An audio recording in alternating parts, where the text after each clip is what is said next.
Mayong gabi mga angkol ug mga auntie. Tugutin na sabgunin nyo na mga inasabtag katahuran ini mga orasaha. Magandang gabi po sa inyo mga kabisyo. At syempre po, welcome na naman po sa ating programa. Ang programa natin na Tutoy na Love. Ako po si Totoy Batot. Samahan nyo naman po ako na hanggang midnight, no? Ayan po, tatlong oras po tayo magsama-sama. Ayan, kumustamos po ang inyong araw ngayon, no? Kumustamos po ang inyong gabi? Ayan, okay, pas all right ba?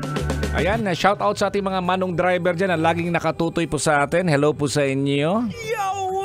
At hindi natin yan pwedeng kalimutan sila kasi laging kasabayan sa pagtutoy. Ayan, no? At ating mga security guard din, laging nakatutoy din sa atin dito, no? Kumusta naman po mga kabisyo, no? And of course, it's 2 days after ng sweldo day. Kumusta naman po ang inyong pera? Meron pa ba? May natira pa ba? Sana naman, no? At nakapagtabi kayo ng pang saving siguro, no? Okay yan, no? Pero yan ang sinasabi natin. Pag meron kayong pag wala kayong utang, pero kung marami po kayong utang, ayan, matik yan, wala pong maitatabi niyan. Siguro meron kang maitatabi niyan, mga resibo ng mga binabayaran nyo. Ayan po, no? Kumustamos naman at ako naman po, no? Okay pa sa all right, no? At lagi pong nakatutoy sa inyo. Lagi pong kasama po ninyo. At dito po mga kabisyo, naisip ko na magandang pag-usapan po natin sa gabing ito, ha?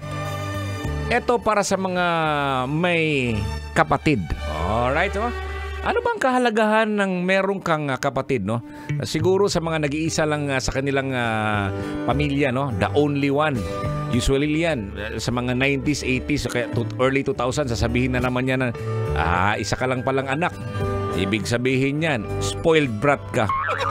Bakit kaya ganun, no? Pag nag-iisa ka lang, spoiled ka agad? Hindi ba po pwede na hindi kayang buhayin ang maraming anak siguro, no? Alam mo naman, ikaw, angkol, no? Oo, ikaw ngayon, medyo mahirap ang buhay. Kaya, isa na lang yung anak ninyo. Ayun ang nangyayari. Kaya ngayon, naisip natin na magandang pag-usapan dito mga kabisyo, no? Ang kahalagahan po ng meron kang kapatid. Ayan, no? Ang pagkakaroon ng kapatid ay may maraming kahalagahan yan. At may positibong epekto sa buhay ng isang tao. Totoo yan mga kabisyo, no? Oo, kami, 4 po kaming magkakapatid. At isa sa mga nakikita ko, ako yung bunso eh. Maganda yung bunso kasi sabi nila, yan ang paborito po ng ating mga magulang. Oo, pag bunso, ganun ba yun? Ay, naku naman. Pero sa ating pagbabalik po mga kabisyo, no, pag-uusapan natin yung kahalagahan. At siyempre, bago po yan, kailangan nyo pong sagutin ang aking ang nakalagay po doon, no?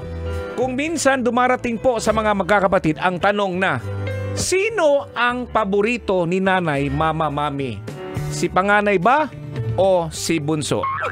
Ayan, sagutin niyo po yan sa aking fanpage sa Totoy Bato Official. For the meantime, no, music muna tayo. Dito lang yan sa 90.7 Love Radio. Ngayong gabi, kabisyo!